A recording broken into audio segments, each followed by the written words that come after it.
What's up, y'all? Welcome back to the channel. Today is DF Goblin kit car build part 4. I'm so super stoked about this one today. The engine is actually in the frame now. Super pumped. This was like the first major milestone I was looking forward to. The next major one where I'm just gonna like lose my mind is on first start, whenever I first crank that key and hear this sucker fire up. First of all, before I get into it, thank y'all so much. This channel has grown by like 10-12% just in the past several weeks when I've been working on actually like posting some of the build videos. It has my mind already thinking, dang, do I just turn this into like a car build channel? Because it's a passion of mine.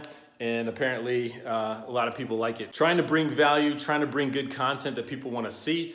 At the same time, while sharing my passion of what I'm building here, I keep looking down because the car's right here. You guys are sitting on the car right now. I can't wait to show you what it is. I'm just gonna go ahead and get to it. But thanks to all the new subscribers. Let me know in the comments. Let me know what you think, what you wanna see, what you don't wanna see, how I can provide more value for y'all. So, all right, let's get to it.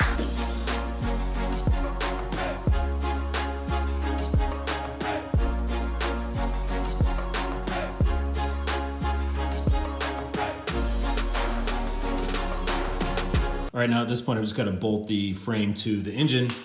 This is the engine side, and I'm trying to figure this out because this bolt, I can shift the frame back, trying to figure out why I have the ability to position the engine back or forward about 1/2 inch. The engine is tilted on the dolly like this a little bit, so it doesn't quite connect here, but we get these little spacers.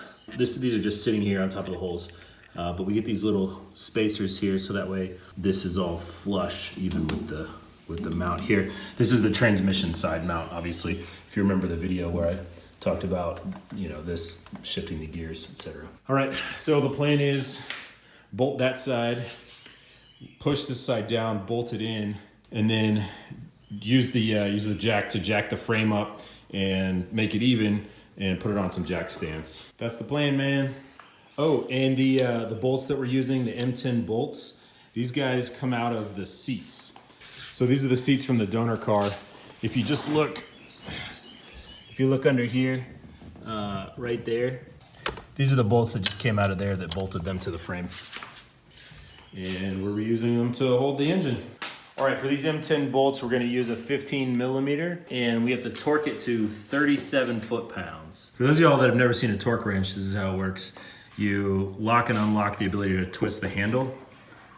And then when it's unlocked, you can raise and lower the handle, and then where it aligns here is the foot-pounds of torque. And then on the other side, it reads out in Newton meters as well. So if I put it on 0, so see the 0 is right even with 30.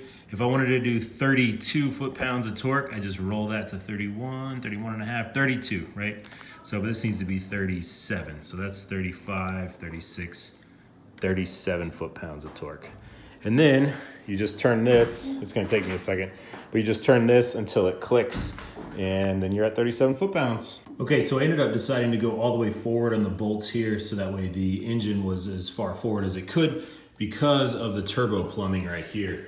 So you can see that as the pipe comes up right there, with it shifted back, I just didn't think I had enough space here. So I'm trying to find a good angle. There we go, there's a better angle. You can see the piping should just clear it with the engine sitting in that forward position for the turbo charge pipes. All right, so before I get too far in filling up the back end of this vehicle with some stuff, I wanna mess around with the fuel pump. I need to flip the lid 180 degrees so that way it actually sits over this cylinder here. And this is the way it actually sits in the Cobalt. But as it drops into the fuel tank here, if I rotate this lid 180 degrees on those bars, the lid will actually sit right over the canister. Otherwise, as the lid comes down, it shoves the canister either over in this corner or over here. So see here, the little float? Whenever you fill up the gas tank, it just raises up that float. But with it offset this much, it just runs into the edge of the tank. And sometimes people are reporting that it just kind of gets hung up and it'll get stuck against the wall. Or it gets stuck at the bottom, and no matter how much gas you put in it, it just won't go up and you look like you have no fuel in it. I thought I was going to have to remove all these little clips around the edge and pull the inside of the cylinder out, which I should probably do anyway to replace the fuel filter. But anyway, you're supposed to basically take pliers, grab this bar, turn it, and then you can pull the steel rod down up out of the lid, and then I can pop the lid off and just flip it around. So that's what I'm gonna try to do. All right, well, I tried and couldn't seem to get the rods to rotate out, so I just put the assembly back together. At least I was able to get down in here and clean out some of the debris at the bottom of the canister. I just don't want to break these rods, and I can't seem to twist them. So I'm gonna leave it as is, and then if it does become a problem, then I'll address it at that point. All right, remember how I connected the radiator hoses up there at the front? Well, the return to the engine is this side. So I've got to connect this return hose to, if you look up here on the engine right here, this is the engine return radiator hose, right? So it comes over here and down. So I just have to make this connection here. And then over here on the other side, this is engine out to the radiator, right? And that comes out right here. And then what you want to do to keep it away from the alternator, there'll be a hose clamp that I affixed to the engine right here. For this side, this one seems to work here. Sorry, I can't seem to zoom out far enough from my camera. So up here at the top, it will connect, it'll run straight down and feed into that lower hose there. And then for the driver's side, we'll just connect like this, right? So just gotta trim up the hoses, throw on the hose clamps, and get it going.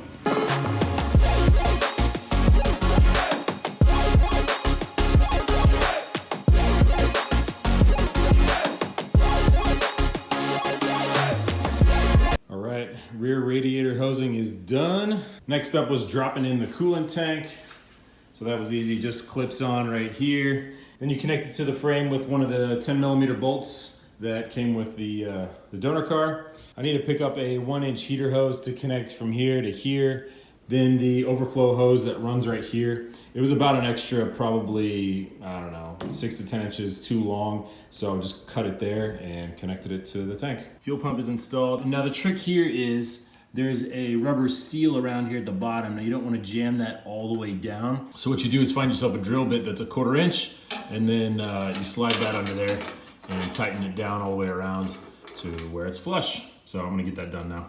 All right, another little thing I gotta do real quick is getting this battery held down correctly. So you've got this bar here that holds the battery right there. You gotta trim these rods down appropriately. So what you do is put it in place, and then you can put a piece of 1-inch tape on it right here. Pull the bars out, and then just cut the rods. And don't forget, folks, safety is number one priority.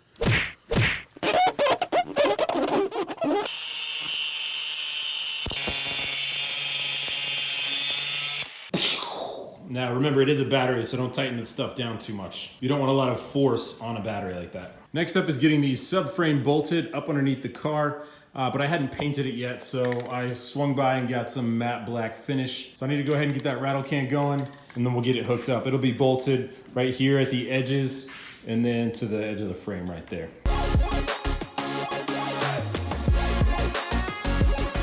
All right, y'all, I'm gonna have to end this one right there. Already, it's like 8.5-minute video. I don't know what kind of patience y'all have, but I don't tend to watch videos much longer than that. So we're gonna cut this one off there, and you can join us again on part 5. So make sure you hit that subscribe button. Also, there'll be another video coming out shortly explaining all of that mud that was on my truck today. I don't even really want to talk about it. Basically, it's a brand new truck, and I got it stuck in the mud, like real stuck, like 2 tow trucks had to come out to get it out. That kind of stuck. Anyway, nothing but love. Thank y'all for watching, subscribing, commenting, whatever. I am way too amped about getting this thing on the road. But a quick side note for y'all, if you want to drive it, you better get over here and turn some wrenches. If you want to ride in it, I'll give rides all day. I'll give rides all day. If any of y'all ever find yourself in Dallas, just give me a ring, come over, hop in this thing, and we'll go do some donuts for days. Anyway, whatever. Let me end this video. I'll see y'all in build part 5. Peace.